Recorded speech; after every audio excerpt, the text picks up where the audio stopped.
Tuan-tuan, dalam buku saya tu, yang semalam saya buat di masjid Surah As-Siddiq, Madrasah As-Siddiqin semalam tu, dalam buku tu saya ajar macam mana nak buat kalau kena santau, dan macam mana nak mengelak kalau nak kena santau supaya tak terkena. Kenapa saya boleh cakap macam itu? Sebab saya ada pengalaman kena santau. Tahun 1997 saya balik Qiyamul Lail, saya balik daripada kuliah subuh sampai di rumah pukul 9 lebih, saya muntah. Dan bila saya muntah, keluar darah. Daripada besen naik baldi, muntah darah. Pergi ke hospital, doktor cakap jangkitan virus. Tak ada sakit apa, virus. Bukan virus corona ni, bukan.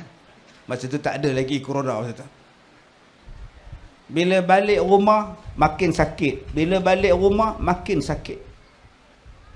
Tak boleh makan, tak boleh pakai baju, tak boleh disentuh badan.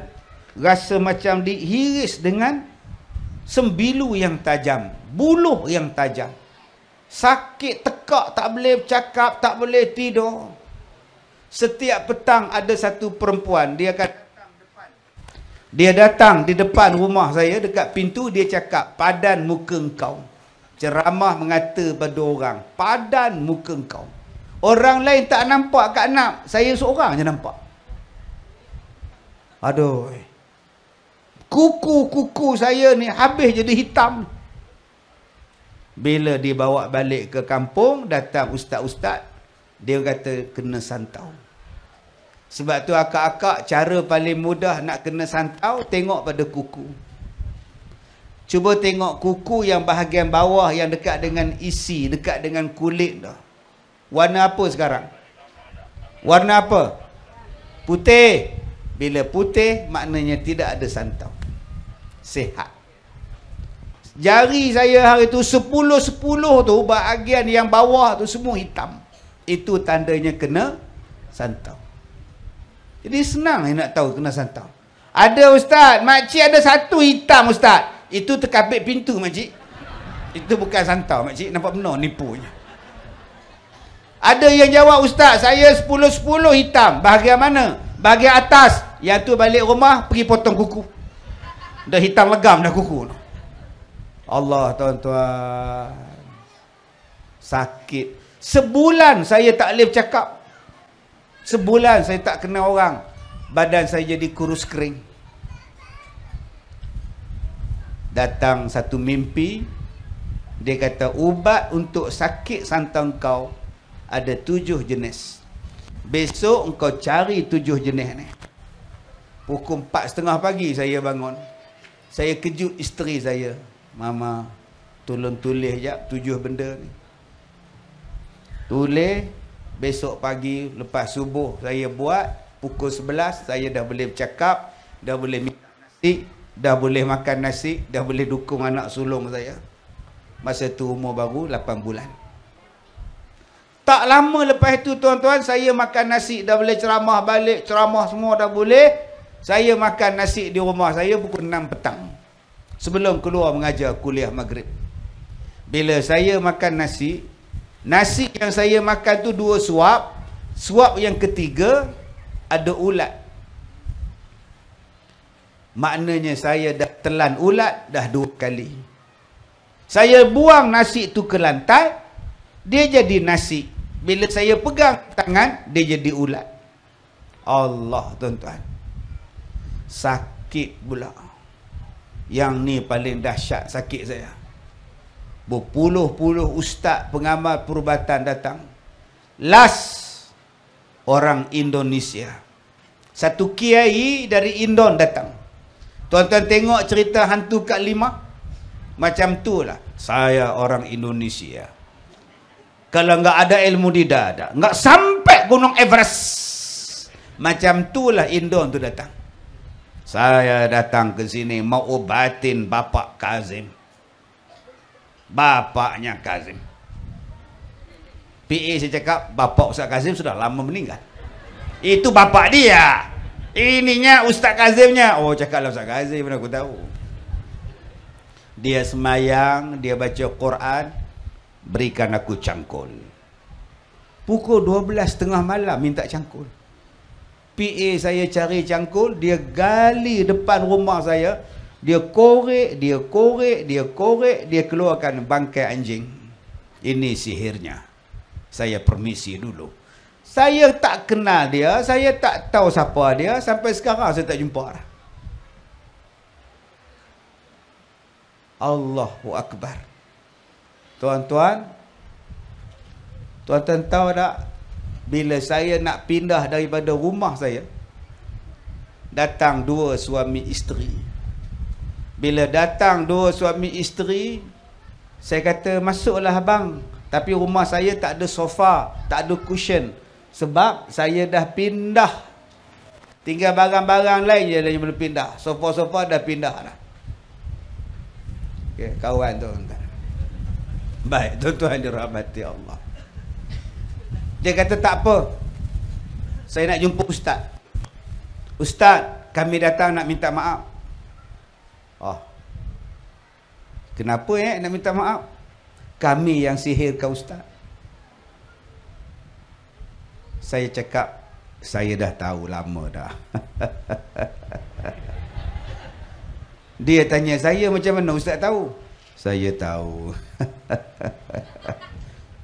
Tuan-tuan, saya dalam mimpi yang pertama tu, ada satu ulama, dia datang dalam mimpi saya, dia ambil paku, dia lempar dekat dinding, keluar satu gambar perempuan dan 5 lelaki. Kata dia, inilah orang yang sihirkan kamu. Dan 2 perempuan dan suami dia itu datang, tuan-tuan. Saya tanya, mana lagi 4 orang? Ustaz tahu kami berenam. Saya tahu. Ustaz, kami minta maaf. Saya tanya dekat dia, abang sihirkan saya di mana? Dia kata satu bomoh, upah dia 30,000 masa itu. Jadi selesai Ustaz kata. Kami datang nak minta maaf, dunia akhirat. Saya cakap abang, kalau abang tak datang minta maaf, saya dah lama maafkan abang. Bukan setakat akak dengan abang berdua, 4 orang lagi pun saya dah maafkan. Sikit pun saya tak simpan hati. Dia peluk saya, tuan-tuan, meletup tulang saya. Badan dia tegak, prop. Yang tak peluk saya, isteri dia. Tuan-tuan, adakah saya ikhlas? Ikhlas. Saya kata, abang, dunia akhirat. Sebab abang sihirkan saya lah, saya belajar ilmu perubatan. Kalaulah abang tak sihirkan saya tak ambil tahu pun, saya tak buka pun kitab-kitab perubatan nak ubat penyakit saya. Terima kasih bang. Tercengang dia, tuan-tuan. Betul tuan-tuan? Kalau saya tak sakit, saya tak jumpa tok guru tanya ubat. Sebab masa saya sakit, saya tak boleh mengajar. Bila saya bawa kitab, bawa beg, pakai jubah, pakai serban masa itu, bila saya nak keluar pintu rumah, saya pingsan. Pingsan saya. Orang angkat balik, tak atas katil balik. 2 hari pergi mengajar, lembek lagi, angkat balik. Saya pergi jumpa satu guru di Baling, Kedah. Guru pondok. Saya tanya, tuan, saya ni asal nak mengajar, pingsan. Asal pingsan nak mengajar. Apa masalah saya? Dia kata kat saya, kamu tu bodoh. Kamu bodoh. Yalah, bodoh pun bodoh. Apa masalah? Dia kata, sihir ini, jin ini dihantar pada kamu supaya kamu tidak keluar mengajar. Sebab itu kalau kamu keluar mengajar, kamu sakit. Habis tu, itu aku cakap tadi, kamu bodoh. Yalah, macam mana bodoh tu, macam mana? Lain kali jangan cakap nak pergi mengajar, cakaplah nak pergi main bola. Jin tadi kata, oh dia main bola, biar dia lah, kata dia. Saya pun besok tuan-tuan saya buat, pakai jubah, pakai serban, bawa beg, driver saya sampai, Ustaz, jom main bola, jom. Sampai balik tuan-tuan tak pingsan. Sebab saya dah tipu jin tadi. Dia main bola, biarkan dia.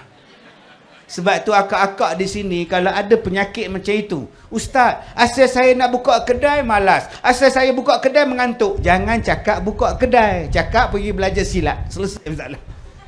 Cakap nak pergi karaoke, dia takkan kacau. Sebab jin adalah makhluk yang taat pada tuan dia. Kalau dia kata itulah. Sebab tu dulu-dulu bomo kalau dia ambil jagung, dia rebus. Sampai masak jagung tu, dia bawa hantu raya dia pergi belakang rumah tanam.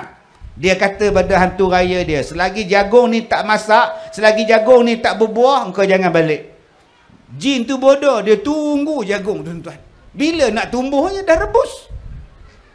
Tuan-tuan faham?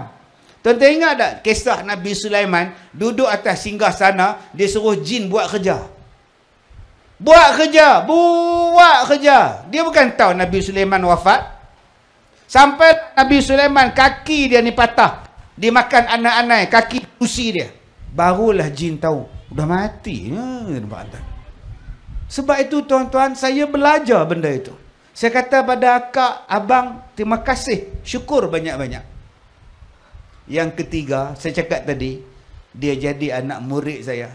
Saya bukan setakat maafkan dia.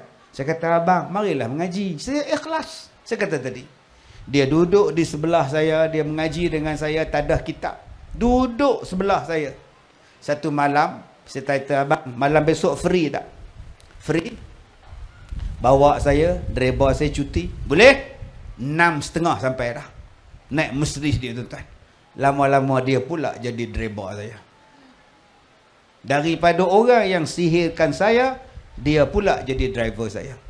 Inilah dia tuan-tuan. Yang keempat, kenapa saya maafkan dia? Saya sabar, saya tak simpan dalam hati, sebab saya baca satu hadis Nabi. Nabi sebut, sesiapa yang memaafkan orang lain, Allah akan berikan kemuliaan pada dia. Siapa yang memberi maaf pada orang lain, Allah berikan kemuliaan pada dia.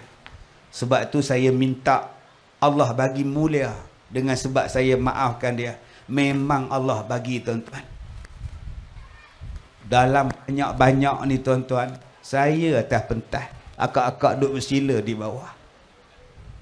Dalam banyak-banyak yang datang ni, kami je dapat bunga ni tuan-tuan. Tuan-tuan tak dapat bunga.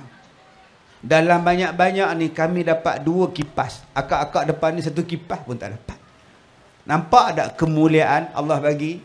Sebab tu kalau akak diuji, akak difitnah, abang difitnah, sabar, balas dengan kebaikan. Allah nak naikkan darjat tuan-tuan. Jangan marah, jangan mengamuk, jangan putus harapan.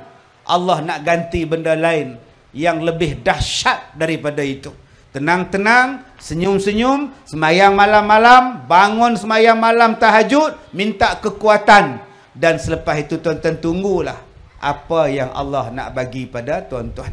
Jadi tuan-tuan yang dirahmati Allah, kita ucapkan ribuan terima kasih kepada jawatan kuasa masjid yang sudi mengundang saya dan Da'i Aiman.